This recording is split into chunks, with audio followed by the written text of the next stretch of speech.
It's sort of a weird day when Xbox fans are flipping out over stuff, and it's actually me not doing the flipping out. So I figured I would do a video and kind of talk about this, because you see a lot of people just going, "Oh man, I'll go to Sony. This news is unbelievable. What's Microsoft doing? Their whole goal is just to get all their games on everything. That makes no sense. Blah, blah, blah, blah, blah." So I figured I would do a video and kind of talk about some points of contention, and we'll get right into it. What's up, everybody? Crap Gamer here with Crap Gamer Reviews with another video. Thank you guys for checking it out. So as you guys know, Microsoft's GDC plans are out, and Phil Spencer and Microsoft have announced that they have a new division that's looking to grow gaming beyond the console market, which is just what it sounds like. They're obviously really heavily into like the cloud and things like that. With that being said, this is what the new head of that, Kareem, the guy, he's like, he goes, "It's a monster." He was the Xbox One X guy in that video. So he said Phil really wanted to dedicate a team focused exclusively on gaming cloud. Those were conversations that started happening last summer, and we really started creating the structure of the organization at the end of last year. We believe there's going to be 2 billion gamers in the world, and our goal is to reach every one of them. We're really pleased with the success that's happening with Game Pass, and we continue to believe in our user choice, and we also believe there's room in the industry for a gaming subscription, so that's what we're going to build. So he says choice right away, so letting you know that it's not just going to be a one or none. You're going to always have the choice. We're looking at ways to make the content available to anyone no matter what device they're on. We're spending a lot of time thinking about that space. What we're going with Xbox Game Pass and creating a subscription-based product where over half the content is third-party content. I would say we're getting started from a subscription product perspective. So a lot of people freaked out about this, right? Because Microsoft is obviously going to throw their hat in the ring on the being able to stream your video games sort of like on Live or PS Now, right? Exactly. So why would Xbox fans freak out about this, and why would Sony fans or anybody else that doesn't like Xbox think this means they're leaving traditional console space? First of all, newsflash, you guys, Sony were the ones to do this first. You have to remember, Sony introduced PlayStation Now, and PlayStation Now was available on mobile, on Vita, on PlayStation 3, on TVs, on Blu-ray players. It was available on everything, right? And nobody freaked out and panicked and said Sony was leaving the console market. So why would they freak out and say that Microsoft is leaving the console market or trying to transition to just one particular thing?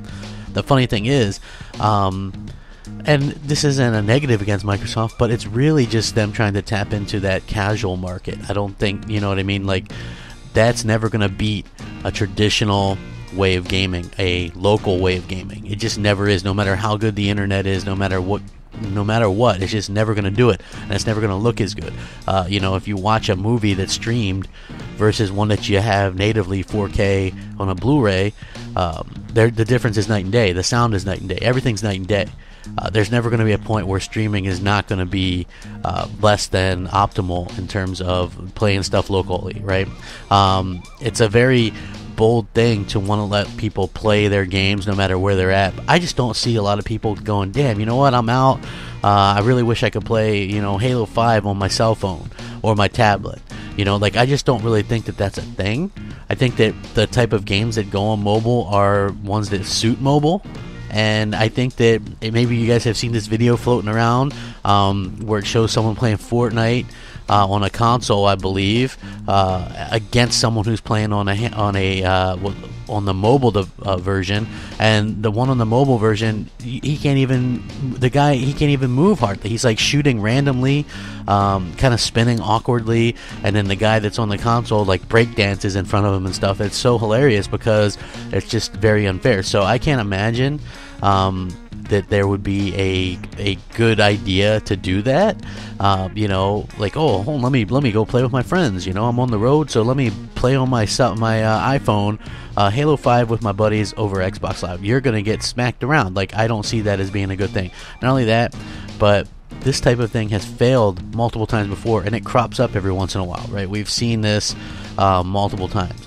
A lot of people assume that this is the way that people in the industry want it to go, and shout out to the Don, because he pointed out on Twitter yesterday, and he is a developer, that it's unrealistic to think that they would choose this, because a lot of people think it would be cheaper for them. He says it's not cheaper, it's a different set of costs. right? So that right there kind of blew my mind when you think about it, because you assume that this would be like incredibly much more cheap, right? And it's not. I think that Microsoft is trying to grow their market outside of console because they've been beaten so handedly, right? And so it makes sense. But the only problem is, I just don't think that people, especially in like North America and these different areas, really want that type of setup or anything. I even though I can remember people saying, even BGST, I remember Showstopper saying, man, yeah, I would love to play some of those games on my Vita, I'll stream some of those. And then nobody really did, like nobody used that service, and now we know why. It's like, is this one going to be any different? And I just honestly, I don't see it being any different whatsoever. So calm down, Xbox fam. Everything's going to be alright. You're worrying about something that's not even happening. Microsoft is just trying to broaden their approach and get more customers. It realistically is never going to be a situation, probably not in our lifetime anyway, where that's going to be a viable option. I just don't see it happening. Again, Microsoft isn't even the first ones to do this, so if you're thinking Microsoft is going to leave the console business, then you probably thought that when Sony announced it years ago with PlayStation Now. Let me know what you guys think. Rack 'em up. Crap Gamer out.